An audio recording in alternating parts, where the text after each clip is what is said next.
អ្នកហ៊ានស្បែកដាច់អ្នកខ្លាចស្បែកជាបាននិយាយពីជីវិតគឺគ្មានអ្វីទៀងទាត់តតែសោះត្បិតសូម្បីតែសម្បកកាយកាលពី10ឆ្នាំមុនក៏វាបានប្រែក្លាយផ្លាស់ប្ដូរកាយថ្មីនៅថ្ងៃនេះដែរ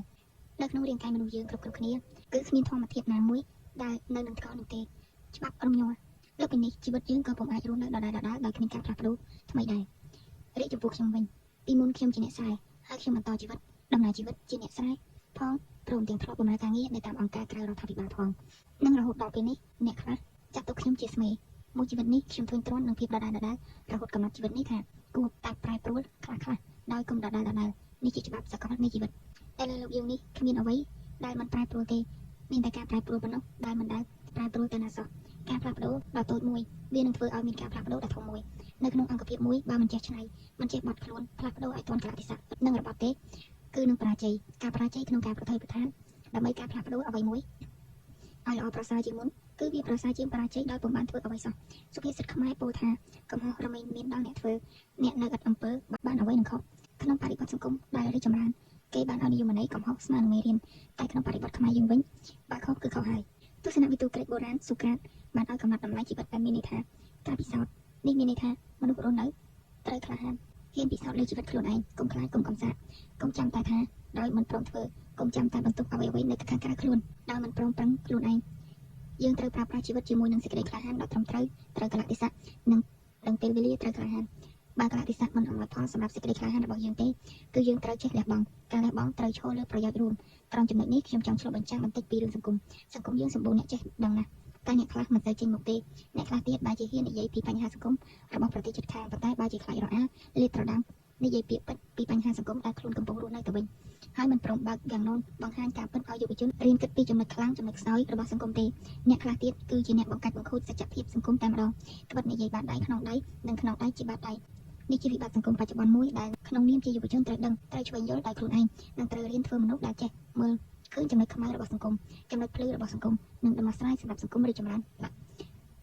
នតើមួយណាល្អជាងរវាងភាពខ្លាចនិងភាពក្លាហានក្នុងស្នេហាសច្ចភាពគឺការពិតសច្ចវិញ្ញូគួរត្រូវចេះលះបង់ប្រៀបដូចជាសូក្រាតលះបង់ខ្លួនសុខចិត្តស្លាប់ដើម្បីពង្រឹងច្បាប់ប្រទេសក្រិកអញ្ចឹងទស្សនវិទូក្រិកអារីស្តូតពោលថ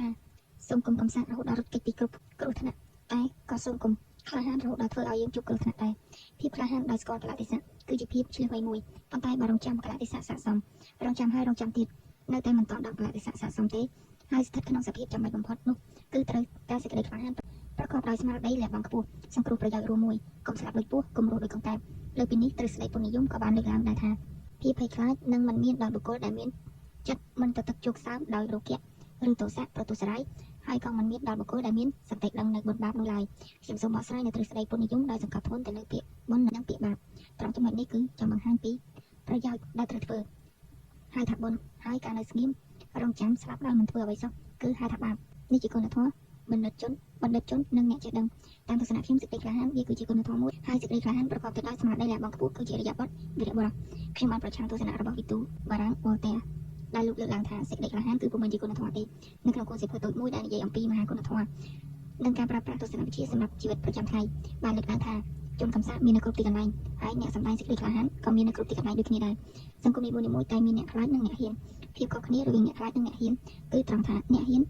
ចេះលាក់សេចក្តីភ័យខ្លាចទុកក្នុងខ្លួនមិនបង្អើអ្នកដទៃឲ្យខ្លាចវាក៏នឹងមិនខុសពីការយល់ឃើញរបស់មេដឹកនាំភូមិអ្នកស្រី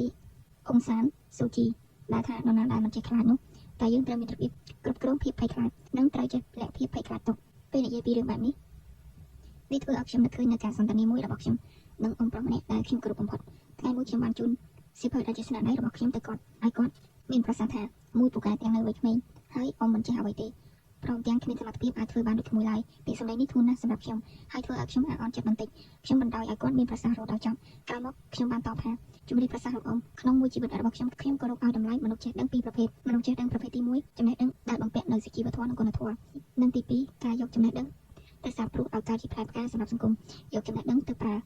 ើខ្ញុំមិនមែនជាអ្នកចេះដឹងទេតែខ្ញុំគ្រាន់តែជាអ្នកចែករំលែកប៉ុណ្ណោះលោកអ៊ំជាអ្នកសិក្សាស៊ីជម្រៅម្នាក់ហើយអ៊ំប្រហែលជាស្គាល់ទស្សនវិទូអនិយតិរយនិយមអន្តថៃ Friedrich Nietzsche ដែលជាបុគ្គលម្នាក់អ្នកពំហ៊ានបោះពុម្ពសៀវភៅដែលខ្លួនបាននិពន្ធក្នុងពេលខ្លួនមានជីវិតរស់នៅសុខចិត្តរក្សាសៀវភៅទុកនៅក្បាលដំណេករហូតដល់ខ្លួនស្លាប់បាត់បង់ជីវិតទើបមានបងប្អូនរបស់ខ្លួនសម្រាប់បោះពុម្ពផ្សាយខ្ញុំយល់ច្បាស់ ពីគំនិតនិងចេតនារបស់ទស្សនវិទូនីហ្សឺគឺជាទស្សនវិទូម្នាក់ដែលមានគំនិតប្រឆាំងព្រះនិងមិនជឿថាមានអធិភាពរបស់ព្រះធ្វើត្បិតតែនីហ្សឺមិនមែនជាមនុស្សក្លាហានតែនីហ្សឺមិនអាក្រក់ទេអ្នកដែលគ្រោះថ្នាក់ជាងគេគឺអ្នកដែលនិយាយពីរឿងសាសនានិងនយោបាយអ្នកឆ្លាតដើរជាមួយនឹងទឹកសន្សើមតែអ្នកខ្លះត្រូវបង្ខំដើរជាមួយនឹងទឹកជំនន់ដែលអាចនឹងចំលេចខ្លួនគ្រប់ពេលបើគ្រាន់តែសៀវភៅមួយក្បាលអានមិនចប់ផងចប់ហើយមិនចេះផងថែមទាំងពិចារណាមិនធ្លុះទៀត